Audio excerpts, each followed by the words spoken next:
2026 is going to be an awesome year. We got some pretty cool stuff coming up. First off, we got Foundations of Recovery. This is our flagship program. We're starting it in January. This is for anyone, man, woman, or couple who wants to come and reclaim their heart from shame, trauma, and betrayal. We start off with an education on all sorts of principles, give you the common language. We feed you from a fire hose in terms of all things recovery. It is such a great start to recovery. And we get at the roots of things, Tyler. This isn't like any other program. Like, this is our healing journey in process, and Foundations is where we begin. If you look at the value that you're getting there to kick off a good recovery with all of the right education, all of the right language, and a team to get you started while also being directed by Brandon and myself through the whole process, what a deal. So if you're interested, if you're struggling, if you've been wanting to do something for a long time, jump into this. This only comes around every so often, and we would love to have you there.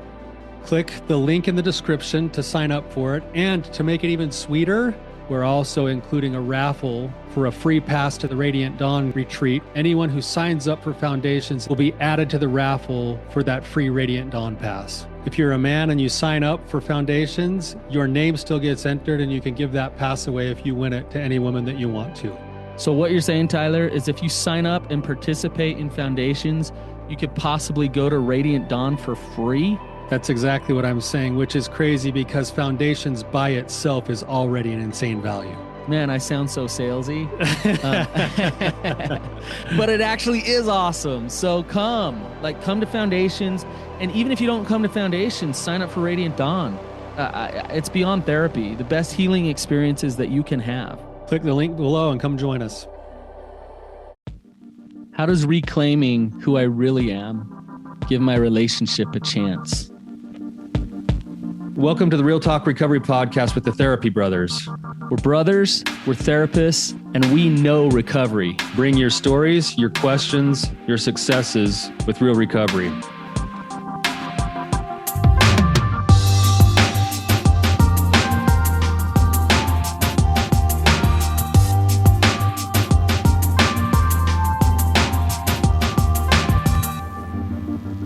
Brandon, how you doing, man? I'm doing well. I'm doing really good. Good. I got in my van driving home last night, and you'd stuck a bunch of meat in there. Thank you. I came. That was way too much, by the way. I came bearing gifts is all. Yeah, way too much. We had the family nativity Christmas party, and it happened to be the day after my youngest daughter shot her first elk. So we had a whole bunch of elk meat to be dishing out. So a few people had little packets in their cars and stuff after the nativity. Well, I'm having elk spaghetti or elk tacos for dinner tonight. So, I mean, I sound like a redneck.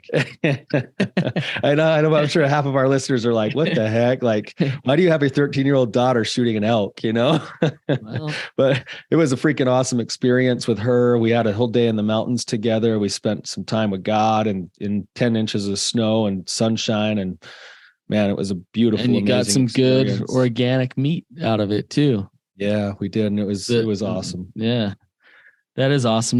She was pretty darn excited when I talked to her last night. So. Oh man, right afterwards, like right after we found these elk, and then she ended up pulling the trigger, and we know that she got one. I got this little video of her, and I asked her how she's feeling. She's like, "Dad, I'm kind of excited," and then I said, well, "What are you feeling in your body?" And she said, "I can't stop shaking, but I don't know why." And it's like, well, that's called adrenaline, right? Like that's the thrill of the chase, And then she kind of had this really cool moment when we finally found the animal, where she kind of just sat down next to the animal and she put her hands on it, and you could almost just like see her having this like moment with nature and with the circle of life, and coming to realize that this life that had just been given was also going to be providing something for our family for the next year plus to come. And you just to see that all settle in on her in a new awareness of like, oh, this is where steak and hamburger comes from, My kids think hamburger comes from McDonald's.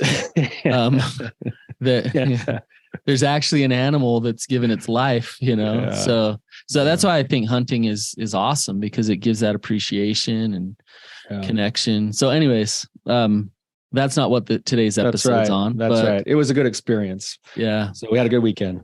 Awesome. Well, we're here with Steve today. Steve, welcome to the show. Yeah, hi guys. Glad to be here. Yeah.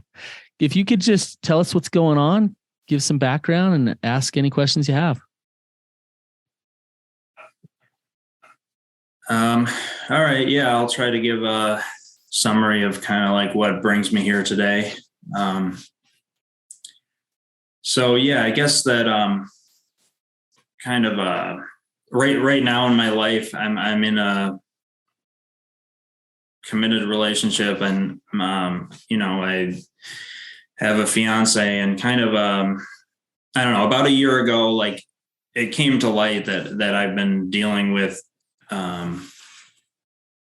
sexual issues, like some sexual addiction issues, and I don't know, and this is yeah, so it just sort of like really came to light for her. Like this is something that I've been like hiding from her throughout our whole relationship, and throughout my whole adult life, kind of like using porn and acting out in other ways to kind of escape from how I'm feeling. And so, yeah, just like really, yeah, bringing that into light, and just like I really like traumatized her in that, and it's an ongoing trauma that she's still here, and we're trying to work through it. I've been attending recovery meetings now. I have a sponsor and I have a therapist, and so like it's just looking at myself and looking at the things that I've done in my life over the like I said, the whole of my adult life, essentially, not being clear about what my needs are, and just thinking that other people aren't going to meet my needs and are going to hurt me. So kind of just living a secret life that, but on the surface, things seem okay. And yeah, I mean, I was married previously, and I've since gotten divorced. I have 2 kids, but from my first marriage, and thinking about it now, I just feel a lot of shame for all that I put my kids and my ex-wife through. Yeah, I just I haven't been a very good person in my life, and I don't want to live that way anymore. So Steve, it sounds like you've kind of started to find recovery. You're doing some of the right steps and finding some support, getting your group meetings going, getting your therapy going. What brings you onto this show with Brandon and I? How can we help you today? I've gotten a lot of strength from listening to your podcasts, and a lot of different perspective from listening to you guys. It's just, I don't know, I think it's really unique and interesting how you do things. And I thought that I might be able to get some feedback that would help me to grow towards the person that I want to be,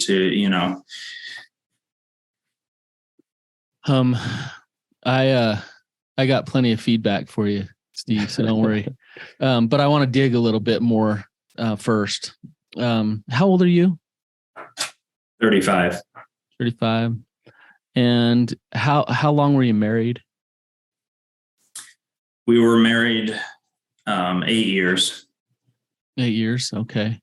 And you say you have 2 kids, and then you've been in your current relationship how long? 4 years. 4 years. Okay. And you say you haven't been a good person. I think that's a hard thing to say. And I can tell there's remorse there when you say it. But could you give me a little more details? Like, what do you mean you haven't been a good person? Yeah, I cheated on my ex-wife. I lied a lot. I also I used drugs and alcohol, and I lied about it and hid that. And I didn't show up in the way that I should have, like in the way that a man should show up for his family. Okay. Have you, Tyler, you can interject here. We're talking about kind of the what you've done. Have you asked yourself the question why?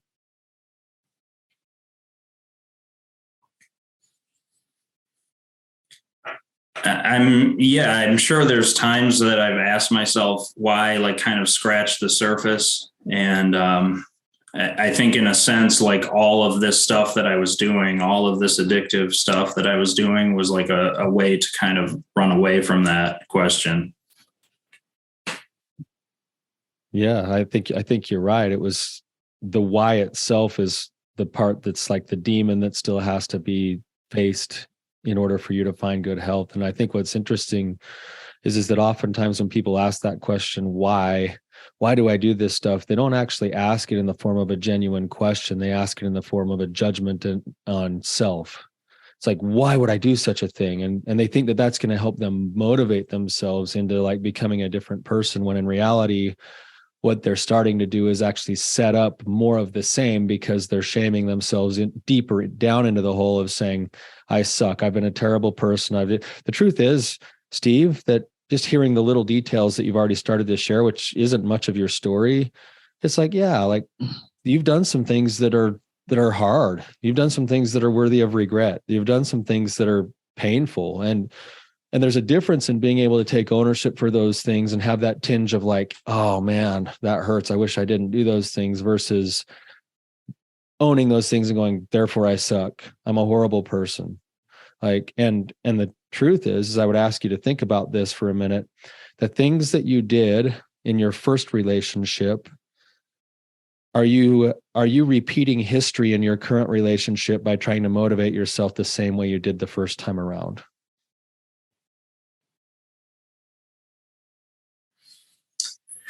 I mean, I think that is a good question, and that I did make attempts to be a better person in the past in my previous relationship, but I feel like I am trying to show up differently. Like I'm trying to really like allow God to change me to like really at the root level become a different person, and not just appear to be a different person on the surface for a while to kind of placate other people. How has the way you try to motivate yourself to change been different this time around than the first time around, or has it been the same? I think that it is easy to fall into the same patterns of, like thought patterns, just kind of like discouraging thought patterns when the results aren't what you want, what I want in the kind of time frame that I'm expecting, or the change isn't happening, or I'm not getting like positive feedback. So yeah, I think it can be easy to get into those kind of ruts of just discouragement and self-judgment. It's interesting as I'm listening, just in this little short amount of time that we've been talking, this is kind of the lens or the perspective that I'm hearing from you. And tell me if I'm off on this, Steve. People are going to let me down and they're going to hurt me. And so I'm going to hide from them and not connect to them. I need to hide and isolate to get my needs met. I'm a bad person. I'm a bad person who's trying to be good. But I screw up and I'm not okay and I'm bad. I'm hearing those things. And we could go through the history. You cheated on your ex-wife and you've betrayed your current fiance and blah, blah, blah, blah, blah, right? Like whatever. But I guess my question is why do you view the world that way? Why do you expect people to let you down, and not show up for you? Why do you connect to people in a non-vulnerable way to try to get your needs met? Why, Steve? I mean, I think that, yeah, I because I do have the belief that people will let me down and hurt me. Why? Where did you learn that, Steve?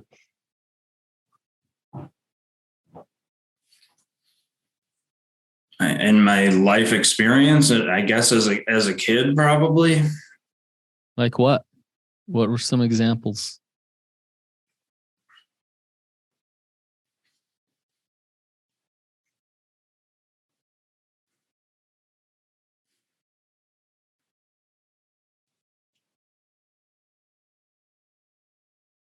So,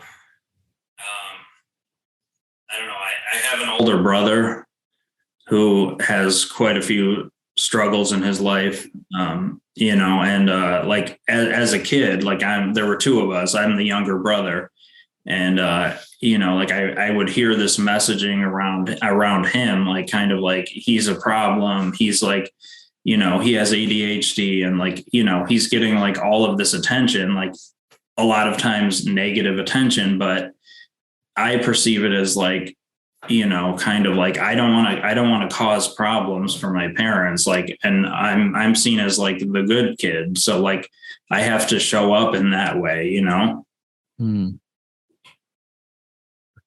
So if you're the good kid, yet you have some sexual behaviors, or you lie a little bit, or like you do some things, You it's make like any mistake.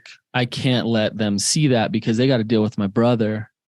And so I need to hide who I really am here because I got to be good. Is that what you're saying? Yeah, I think that's definitely in part, like, yeah, what I'm saying. Tyler, you relate to that one. Yeah. Welcome to the club, buddy.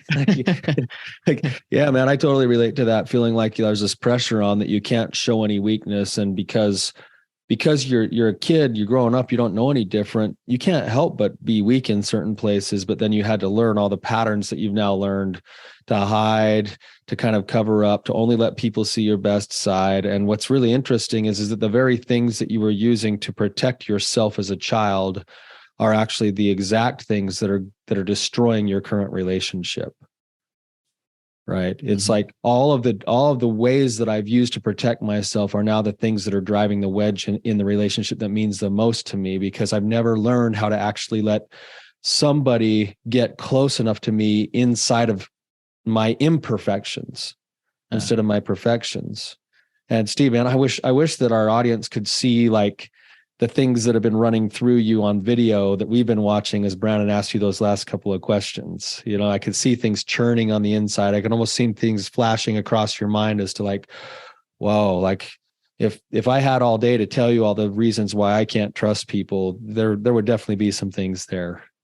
And so it makes sense. And this is where the trap is set, is like, now you've got a grown man who's judging himself for still doing the things that he learned to survive as a kid, knowing that it's ruining his relationships, but not knowing how to let it all down and actually step more fully into some other form of authenticity.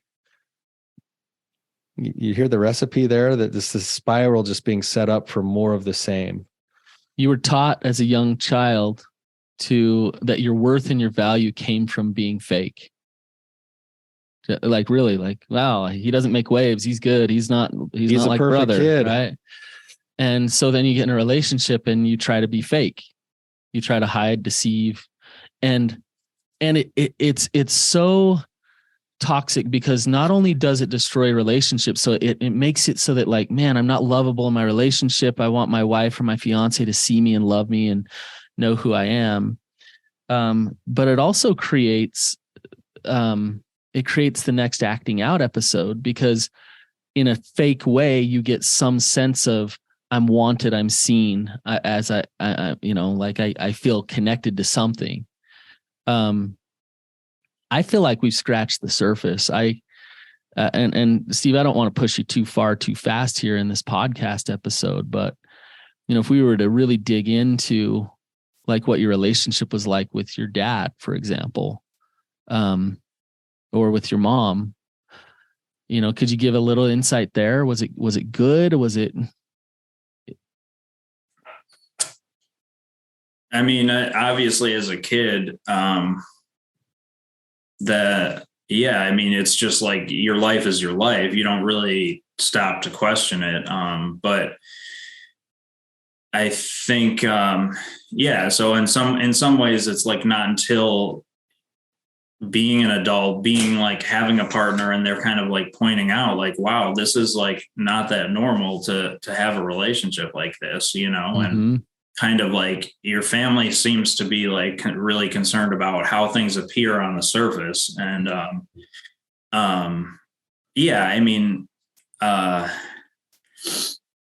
my dad, I think like he's a good man. He was actually a pastor when I was, growing up, but he dealt with a lot of depression.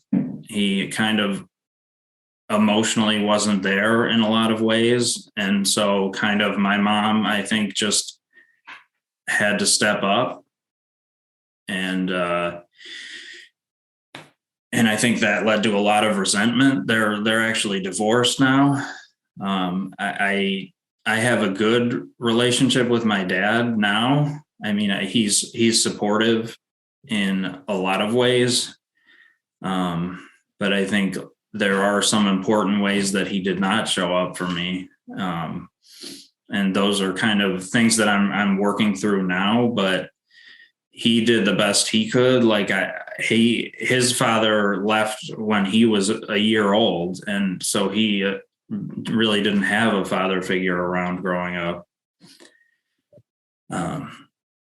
So it's interesting when we ask these questions, and Tyler, maybe you can comment on this too, of like what you just described is some pretty tricky, confusing trauma that as a child of a pastor with depression who's emotionally disconnected, it's so complicated because it's like, man, he's a good guy, but yet I feel abandoned and I feel not connected to.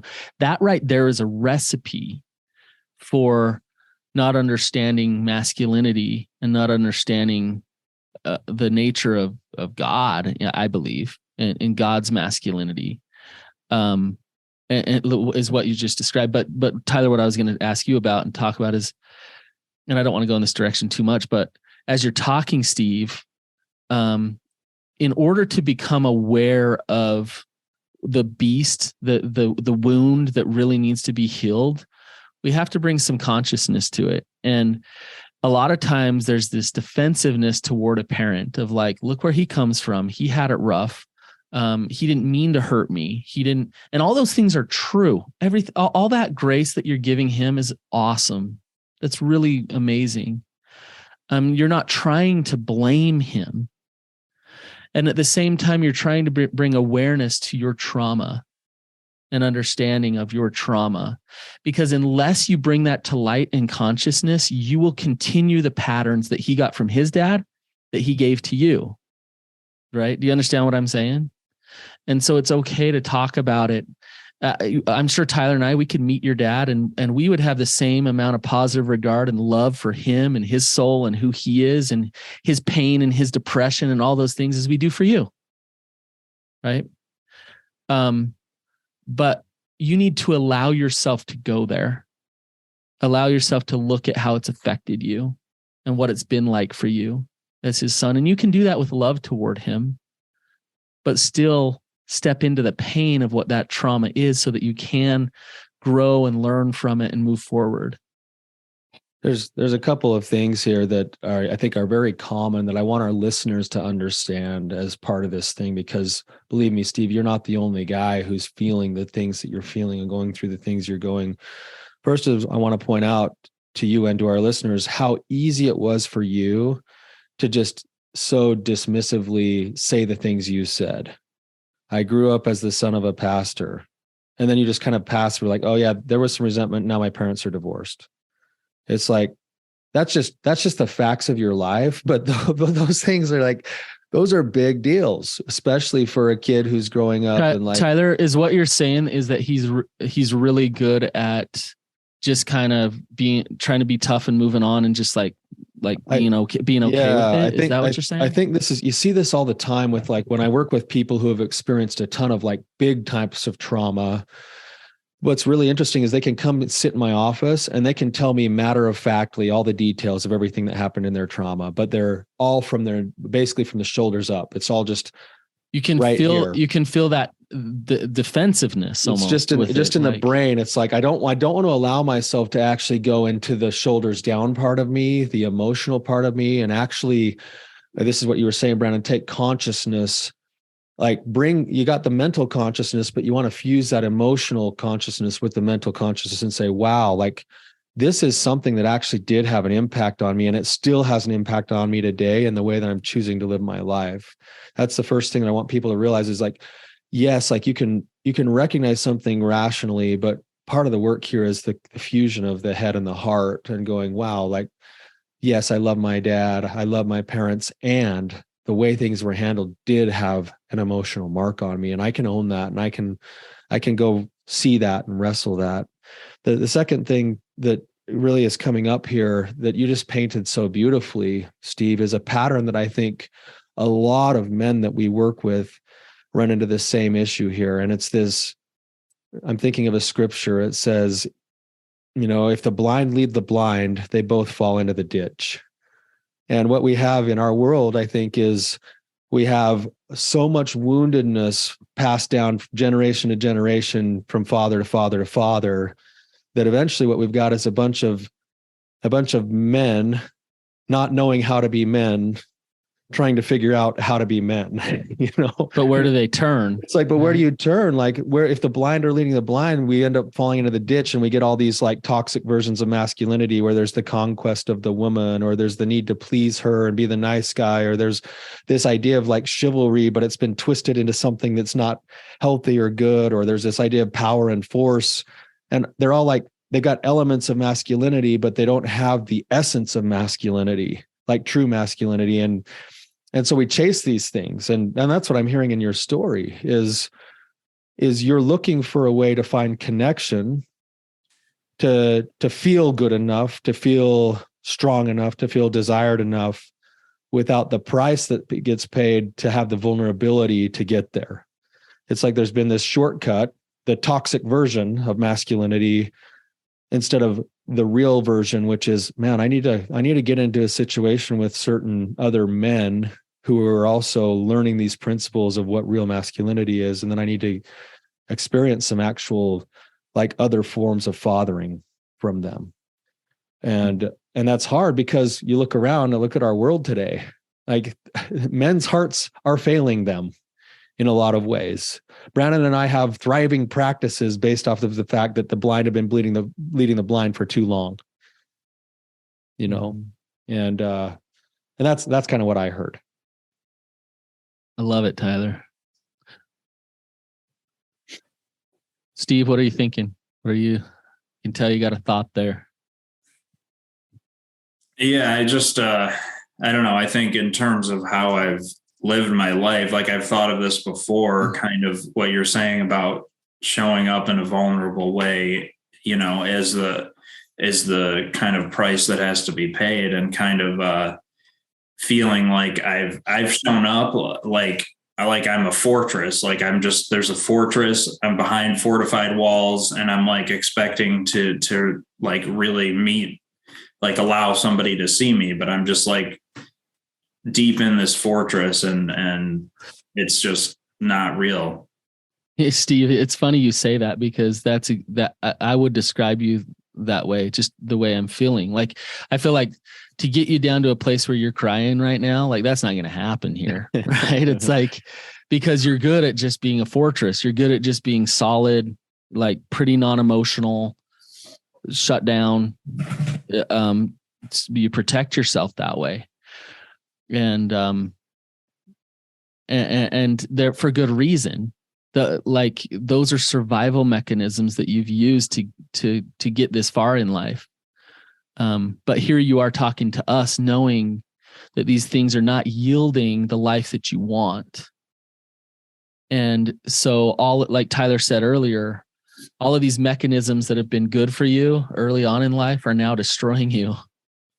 I'm having the lyrics of the Simon and Garfunkel song, "I am a rock, I'm an island," run through my mind right now, Steve. And it's like, I think this is where the tortured soul comes in, is because I happen to believe that you as a man were not created to sit behind a fortress.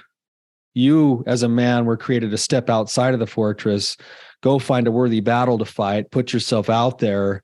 And that's where the savor of life would come in. But that comes with the risk of like having people see your vulnerabilities, maybe getting obliterated on the field of battle, but at least you'd be doing something towards a cause and a purpose. And what I'm hearing in you is your heart has started to kind of falter because you've sat behind the fortress for so long. It's like, I know that I was not designed for this. I'm too afraid to step outside right now, but I know that if I stay here, it's going to be this slow, like long spiritual and emotional death. And now, yeah, go ahead. Yeah, I think in some ways, like I don't even know how to begin to do that. Thoughts about it. Yeah. So you're beginning it already. You're here right now. And you're finally addressing things for what they are. You're starting to go to some therapy, doing 12-step. Hopefully, as you do those things, you're being very honest about what's gone on and the 12 steps will walk you through a process from living in the dark to living more in the light. If you actually do the steps, if you allow yourself to work those 12 steps. Are you working the 12 steps, Steve? Yeah, I have been working the steps. I'm working on, I am working on those. Right now I'm like putting more energy into doing a disclosure. Okay. God is calling for you right now through all these wounds, through this addiction and this mess that has been created in your relationships. God is like, get your butt out of that freaking fortress. I need you on the battlefield. And I really love your question, because you're saying, okay, I'm looking out across this battlefield, guys. I want to know, like, what does it mean to actually step on it? Like to actually go out and be vulnerable. And it's going to be a lot at first, a lot of feelings of like this is the last thing that I want to do. It's going to be doing opposite action a lot of times, being more open, allowing yourself to be more emotional, allowing yourself to be more connected and empathetic and intimate with your partner, because you probably have fortified around her quite a bit. So it's those little things that you practice that you realize this. People right now, you believe people will let me down and I'm bad. And you realize I can connect to people and be loved because I'm lovable. And the only way that you realize that is by taking those risks and doing the opposite of what you did as a child.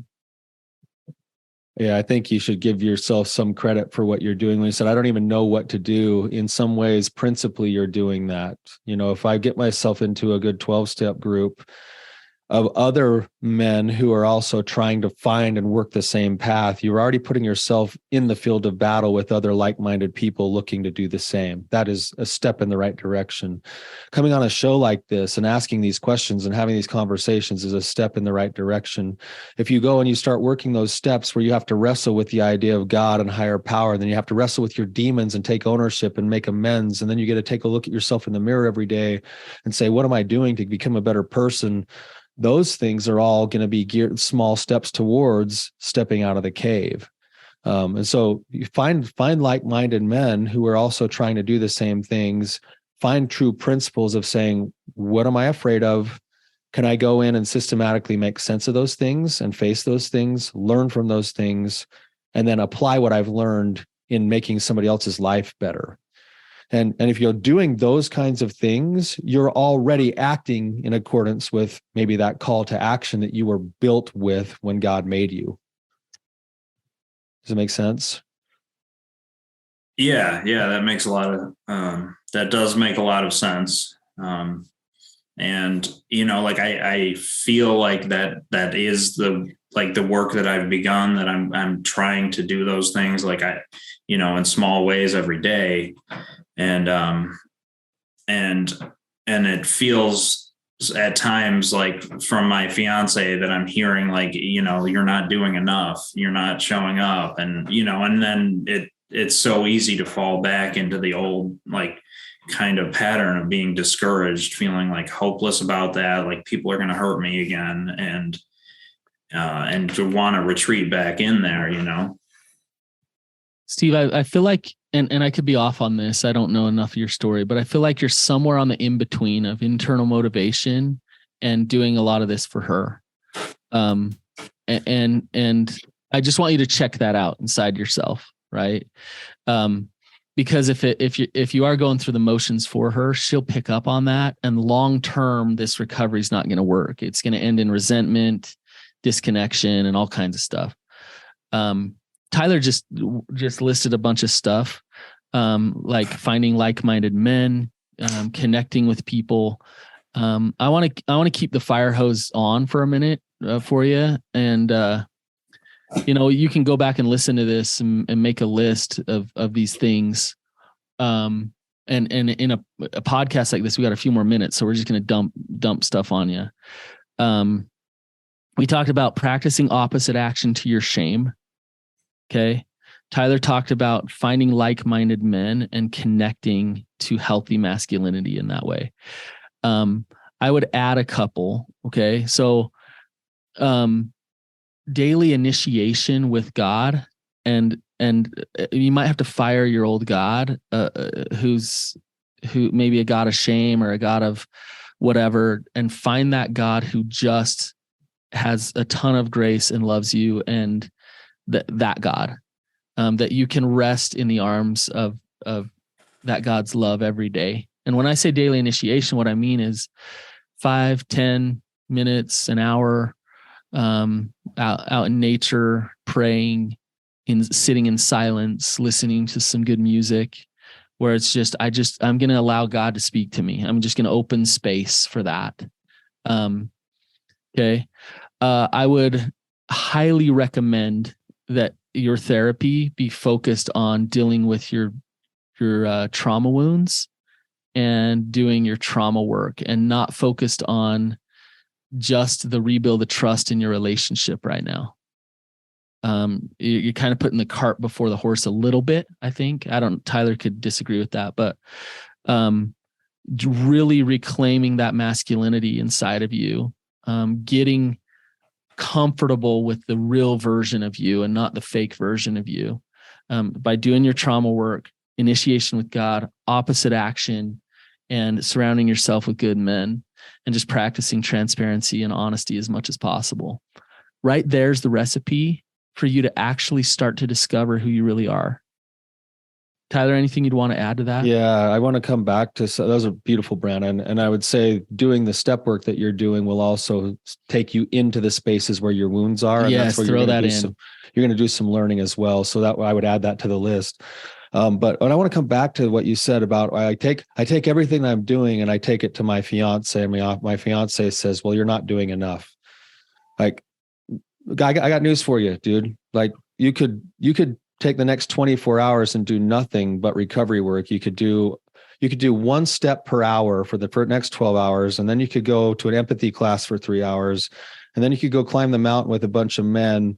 And then you could like come back and tell your fiance how much you love her and how sorry you are for everything you've done, and give her a full disclosure. And I got a pretty good idea that's not going to be enough, because you're not going to be able, this is the hard part about recovery.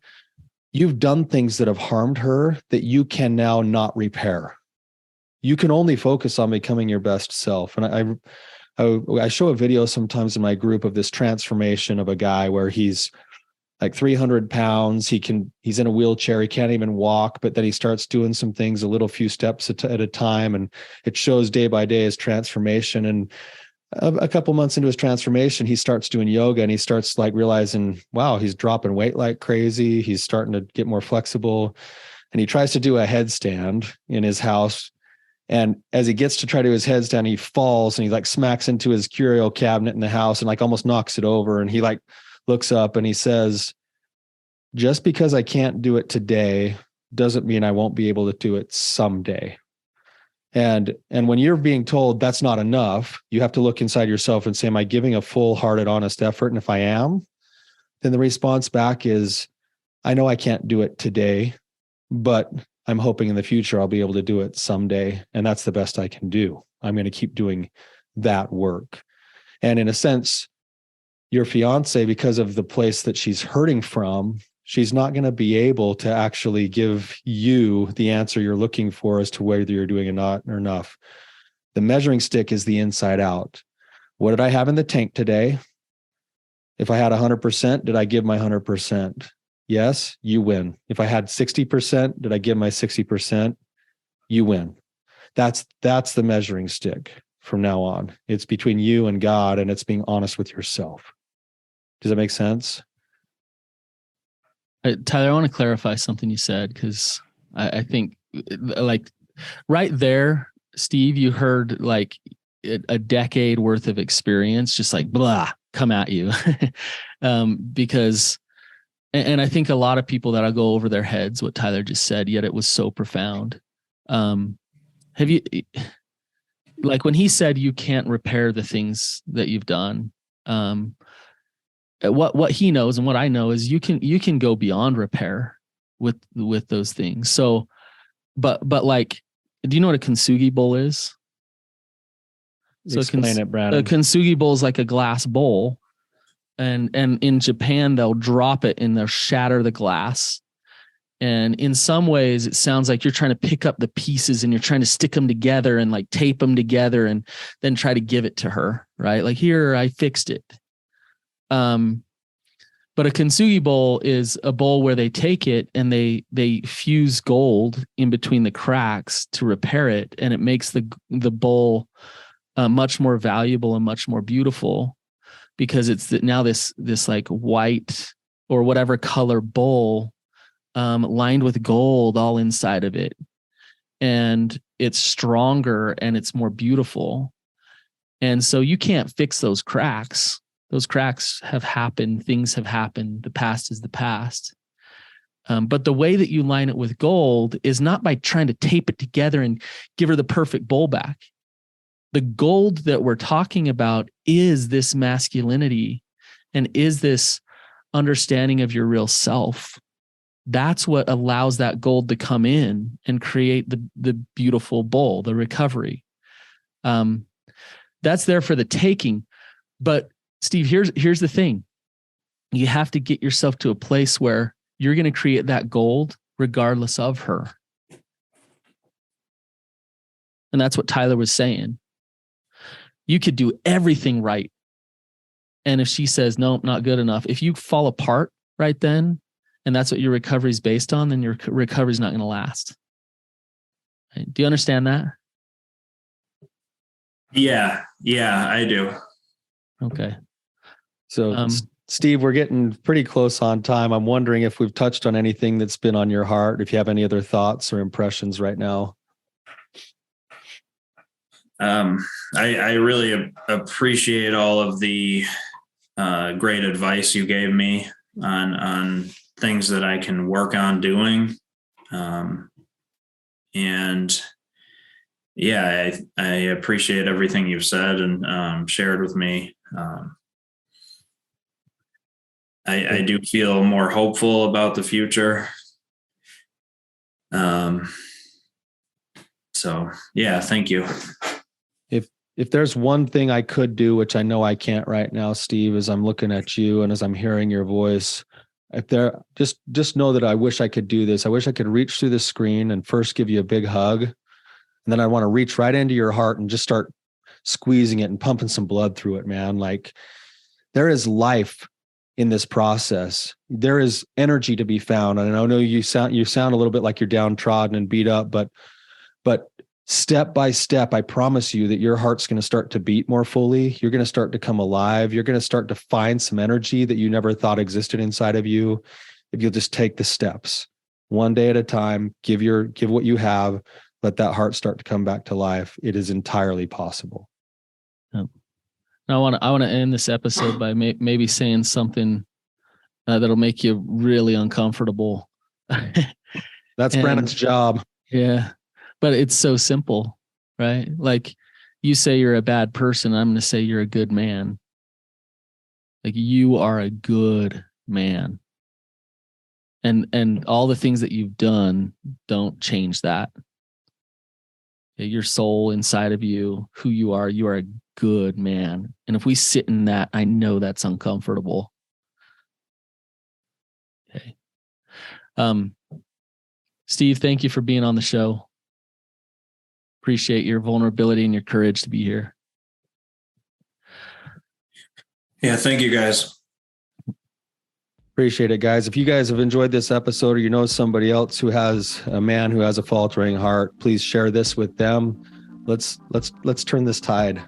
And Steve, again, thank you. Thank you for what you brought today. Really appreciate it. All right. See you guys.